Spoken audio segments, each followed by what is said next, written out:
into the concrete. She paced outside the shop. The repairman watched through the window with a worried scowl. He hadn't believed her when she told him that she had no intention of suing him, but she didn't care what he believed. All that mattered was the voice on the other end of the phone she now held to her ear. "I'm awful sorry to hear all of that, Miss Caroline," Harold said. "But I had no idea that Patricia was doing errands for your grandmother." "This wasn't an errand. This was theft," Caroline said, her veins pulsing with heat. Patricia Amos had lied to her. Embarrassment mixed with Caroline's fury as she recalled how she'd shared her memories with Patricia. They'd had a moment together. "Is she there now?" Caroline asked. Harold paused before answering. "Patricia quit. She gave notice right after her shift ended. She said she had a family emergency and had to leave town." Caroline stopped pacing. Patricia was gone. "Miss Caroline? You there?" asked Harold. "I'm here." Caroline pressed her eyelids together tightly to squeeze off tears. The watch should have been with her grandmother's stuff, with the repairman, somewhere.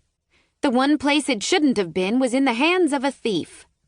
"I don't know what happened," Harold said. "Patricia was one of our best CNAs. I'm going to make a police report right away. I'll also post something on a chat board I belong to. Maybe someone else has a lead about Patricia." At the earnest tones in the administrator's voice, Caroline's anger ebbed, mellowing into a dull ache that lodged itself just behind her breastbone. Patricia had done more than steal a watch. She'd deprived Caroline of a vital connection. Kate had been one of the few people on the planet who understood the obsessive tendencies and tuning fork sensitivities that plagued Caroline. She'd tried to fix in her granddaughter what she couldn't fix in her own children. Instead of pressuring the already intense child to succeed, she'd counseled her to relax. Instead of feeding her compulsions, she'd urged her to find balance. And now Kate was gone. And the watch was gone. And there wasn't a damn thing Caroline could do about any of it. "Please let me know what you find out," Caroline said before hanging up. She leaned back against the wall, took a breath, and let it out slowly. The watch was just an object, a thing. There were far more important matters in life, like the fact that her uncle lived on the street, or that her fledgling law firm was struggling, or that many of her cases involved indigent clients facing life-shattering events, wrongful eviction, denial of benefits, deportation. All were cases with real stakes. With a jolt, Caroline realized that between the funeral and the watch, she hadn't even started to prepare for the guardianship hearing she was supposed to attend tomorrow morning. Hurrying toward her car, Caroline reminded herself that guardianships were usually straightforward. Show up at court, stipulate to a suitable relative to take care of her minor client, then sit down. It didn't take much thought. But it did require performing some due diligence.